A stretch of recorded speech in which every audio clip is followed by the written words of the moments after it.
Bonjour à tous et bienvenue sur notre chaîne YouTube Livre-toi. Aujourd'hui, nous avons la joie d'accueillir Pierrette Miletto qui va nous présenter son deuxième livre, Curcuma, gingembre et poivre noir. Bonjour. Bienvenue. Et également Denise Mange, responsable de la librairie Horizon à Sion. Bienvenue Denise. Bonjour.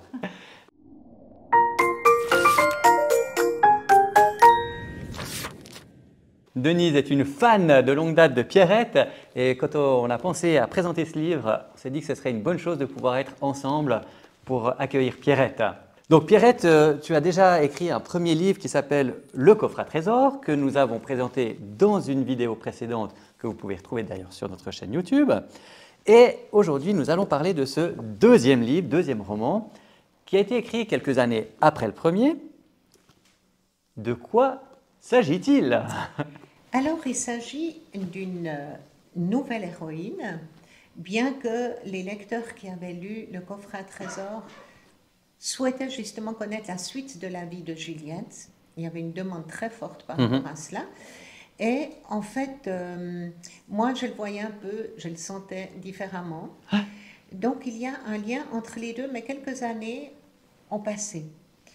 Et Juliette, qui allait terminer la scolarité obligatoire, est devenue plus âgée et que Sophia, ma nouvelle héroïne qui a 20 ans, donc Juliette a quelques années de plus. Et en fait, elles vont se rencontrer, elles vont être amies, mais Sophia vient d'un milieu très différent. C'est tout à fait l'opposé de Juliette. Elle est réservée, elle vient d'une famille aisée, ils ont une maison blanche, vraiment une maison blanche qui ressemble, vous savez, à la maison blanche des présidents là aux États-Unis. Voilà. Que j'ai trouvé d'ailleurs dans une agence immobilière. Ok. Parce qu'il fallait que j'aie cette maison devant moi. Et puis aussi un hôtel de caractère, de prestige. Mais c'est une famille où tout est figé. Il y a un code de conduite qui est établi. Et là, c'est un problème.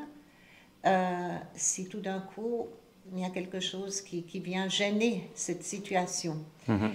Donc, En fait, chaque chose qui est décrite dans ce livre correspond quand même à des réalités. Enfin, ce n'est pas simplement de l'imagination, mais il y a beaucoup de choses qui sont vraies. C'est ce qu'on discutait tout à l'heure aussi avec Denise. Hein, dans la manière dont c'est écrit, tu nous disais comment tu avais apprécié ce livre.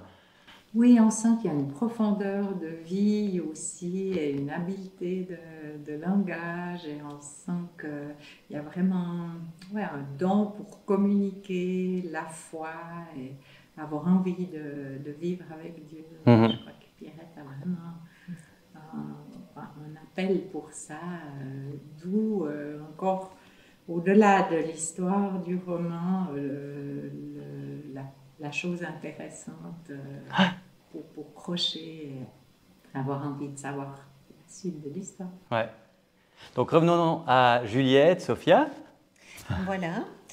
Donc en fait, là, il y a cet hôtel de prestige, d'ailleurs, je me permets. Oui.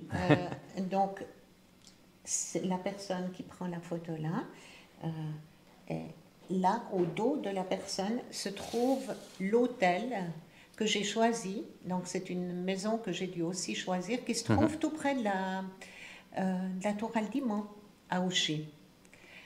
Et ce qui se passe par rapport à notre chère Sophia, c'est qu'elle va recevoir, de la part d'une personne inconnue, quelque chose.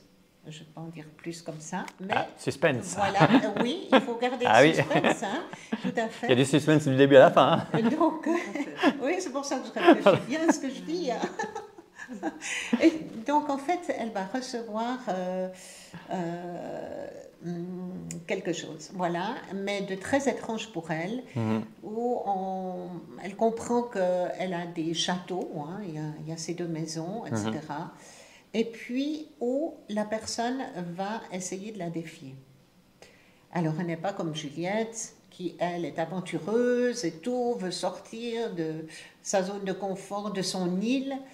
Non, elle se dit, oh là là, si j'essaye de relever ce défi en me disant, ben voilà, qu'est-ce qui va se passer si je creuse un peu plus, je vais peut-être trouver un squelette dans le placard. Donc, c'est pas ce qu'elle veut, parce qu'elle se dit que tout va s'effondrer. Et voilà, je reprends un peu l'image de l'entonnoir. Elle est dans une certaine zone de confort parce qu'elle s'est habituée à ça et puis elle l'accepte, mais elle a de la peine à s'ouvrir. Ouais. Tandis que Juliette, elle est aussi dans sa zone de confort, mais elle veut devenir exploratrice. Hein. Elle veut aller plus loin. Alors là, il y a la question qui va se poser. Qu'est-ce qu'elle va faire? Alors heureusement, les deux amies qui sont très différentes sont vraiment très amies. Ça va aider dans la situation. Et on pourrait se poser la question par rapport au titre. Oui, c'est vrai que c'est un titre. Voilà, curcuma. Denise, qu'est-ce que tu en penses? Est-ce que le titre est bien choisi? Eh bien, oui, ça aiguise la curiosité. On Ah ouais. demande ce qu'elle a derrière. On n'est pas déçu.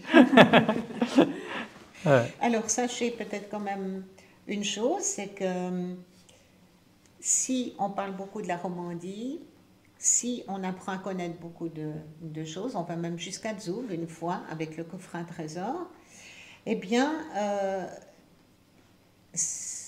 on ne perd pas, je n'ai pas perdu ce sens de, voilà, d'une foi quand même universelle, et qui est pour tous les hommes finalement, hein, tous ceux qui le veulent bien. Donc, il va y avoir un vent qui vient, et là, peut-être justement, il y a un passage, peut-être que... On peut demander à Denise de le lire, peut-être. Denise, oui, très volontiers. On a la joie d'avoir Denise. Curcuma, gingembre et poivre noir ou jaune-orange, jaune pâle et noir sont les trois couleurs des épices d'un délicieux mocktail ainsi qu'une invitation à jeter un regard vers le passé. Et quand un artiste choisit d'appliquer les trois couleurs sur sa toile, elles deviennent une source d'inspiration pour la propriétaire du tableau, une opportunité qui s'offre à elle pour s'ouvrir sur un nouveau monde dans un cheminement qui ne manquera pas de piment. Super. Voilà, alors en fait, le curcuma, ces trois épices, vont se retrouver tout au long du récit dans un sens, au sens propre et au sens figuré, parce qu'il y a ce mocktail. Et d'où vient ce mocktail? Alors je vous dirais une chose, c'est que le mocktail, ça fait des années que je le fais pour ma famille. C'est quoi le mocktail? Parce que Alors, je ne sais pas le si tout le monde mocktail- sait ce que c'est. Alors, le mocktail, c'est un cocktail sans alcool. D'accord. D'accord. Alors, en fait, voilà, je prends les trois épices et puis je mets des fruits frais. Et en fait, il a vraiment la cote. On aurait dû en avoir ce matin, hein? Oui, oui, justement. Peut-être que, voilà, j'ai pas eu le temps ce matin parce que, voilà. Donc si vous avez une bonne recette, vous qui nous regardez, écrivez-nous un petit commentaire là-dessous. Alors, il y a cette histoire-là et il y a aussi quelque chose d'important quand même à dire, c'est que dans le premier chapitre, on commence par le titre « Le tableau ». Il y a un tableau qui est suspendu dans la chambre de Sophia et ce tableau existe réellement parce qu'il est suspendu contre le mur de mon salon. D'accord. Voilà. Et c'est une peinture naïve et en fait, elle prend un des personnages du tableau pour devenir sa confidente. Avant l'arrivée de Juliette, et même quand Juliette devient son amie, elle s'est accrochée à ça pour survivre aussi dans ce milieu où, au fond, elle n'a pas vraiment la possibilité de parler librement et tout, où elle doit accepter tout ce qui a été décidé. Donc, voilà, alors on voit ce tableau tout au long de l'histoire, il est important et il est dans la page d'accueil de mon site. Il peut être vu voilà, pour la première fois là. On va quand même garder un peu de suspense et puis pas tout dévoiler le contenu du livre. Oui, oui, Je ne sais pas si Denise, il y a quelque chose que, toi qui es une fan qui a lu ce livre avec enthousiasme, encore quelque chose que tu aimerais nous dire? Alors disons, le petit plus encore pour moi, c'est que j'ai grandi dans la région lausannoise, donc je visualise bien tous les lieux où ça s'est passé, quasiment dans le détail. Donc, mais en dehors de ça, j'ai trouvé passionnant quand on commence. Alors, c'est vrai que l'histoire du tableau, au début, il faut entrer dedans. Puis après, quand on a compris la valeur de ce que c'est pour cette jeune femme, tout s'explique, quoi. Non, c'est vraiment un beau roman, merci. Mais oui, avec plaisir. En tout cas, j'ai la joie de pouvoir voilà, voir du retour par rapport à mes romans. Puis ça me fait vraiment du bien parce que j'essaye d'apporter des valeurs dans un monde justement qui est quand même bien triste. Quand les gens ont des épreuves, eh bien, ils sont abattus. Égayer un peu. Donner de la joie. Et puis passer des valeurs. Hein. C'est toujours ça qui est important pour toi, c'est de passer des valeurs, des valeurs d'espérance. Oui. Et je crois qu'au travers de ce roman, elle passe vraiment ces valeurs.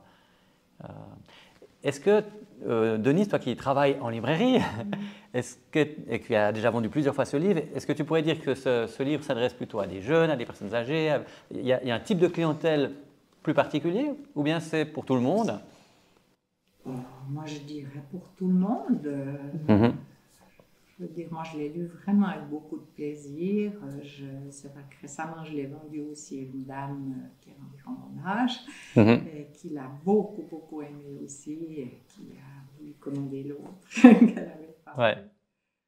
Et puis aussi bien des personnes qui ont la foi que des personnes qui ne connaissent encore rien à la religion, à Dieu. Tout à fait. Alors, on peut facilement le côté romanesque, mais oui, tout à fait. Alors, je recommande vraiment parce que le côté annonce de l'évangile est fait d'une manière très fine et n'est pas du tout blessant.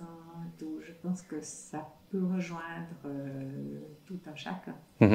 Merci beaucoup.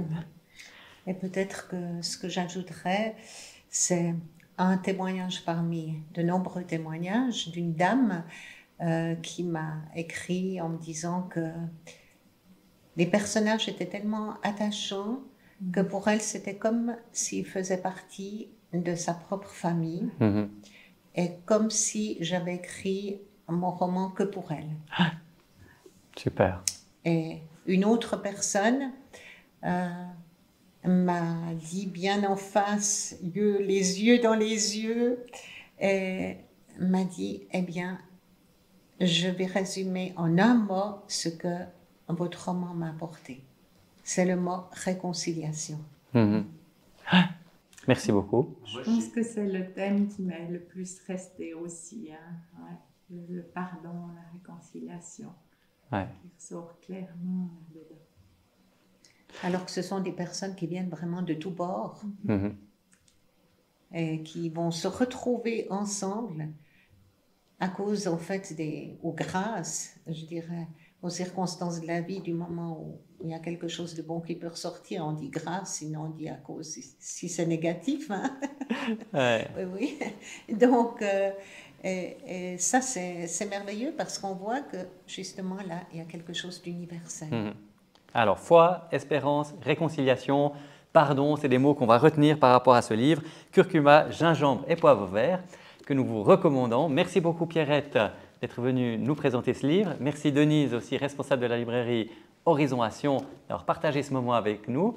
Et merci à chacun d'entre vous de nous avoir regardés jusqu'à la fin et profitez d'une bonne lecture. Vert. Ah, j'ai dit...